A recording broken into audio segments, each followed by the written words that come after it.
నమస్తే, నేను అడ్వకేట్ శ్రీనివాస్ చౌహాన్. ఆస్తి బాగా పంపిణీ కోరుతూ న్యాయస్థానంలో కేసు ఫైల్ చేసినప్పుడు తోబుట్టువులు ఎంతమంది ఉన్నారో వారందరి పేరు చేర్చాలా? సో మిత్రులారా, మన దేశంలో సివిల్ ప్రొసీజర్ కోడ్ సిపిసి అనే చట్టం ఉంది.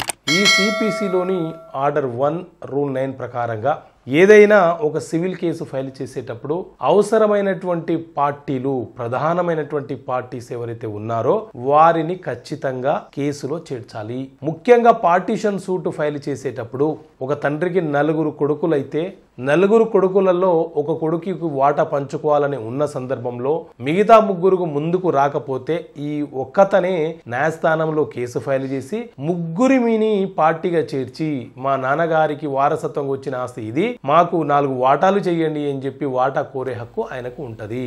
ఏ ఒక్కరిని ఆ కేసులో ఆ వ్యక్తి పేరు చేర్చకపోయినా ఆ కేసు డిస్మిస్ కావడానికి, ఆ కేసు డిస్మిస్ అయిపోయి క్లోజ్ కావడానికి అవకాశం ఉంటుంది. ఆ కేసు చెల్లుబాటు కాకుండా మిగిలిపోయే ప్రమాదం ఉంటుంది. కాబట్టి అవసరమైన పార్టీలను చేర్చాలి. ఏదైనా ఒక రెవెన్యూ ఆఫీస్లో కానీ, పోలీస్ డిపార్ట్మెంట్లో కానీ, లేకపోతే ఏ ప్రభుత్వ ఆఫీసులో మనకి పని ఉందో వాళ్ళకి మనం ఒక అప్లికేషన్ పెట్టిన తర్వాత వాళ్ళు పట్టించుకోకపోతే మనం ఏం చేయవచ్చు అని అంటే, సో మిత్రులారా, మీరు డైరెక్ట్గా ఏ ఆఫీస్లో అప్లికేషన్ ఇచ్చారో అక్కడి నుంచి మీరు ఒక ఎండార్స్మెంట్ కాపీ తీసుకొని వారి మీద హైకోర్టులో మాండమస్ రిట్ పిటిషన్ ఫైల్ చేసి వారు మనం పెట్టినటువంటి అప్లికేషన్ ఏదైతే ఉందో ఆ పనిని చేయమని న్యాయస్థానం నుంచి ఆర్డర్ పొందే హక్కు మనకు ఉంటుంది.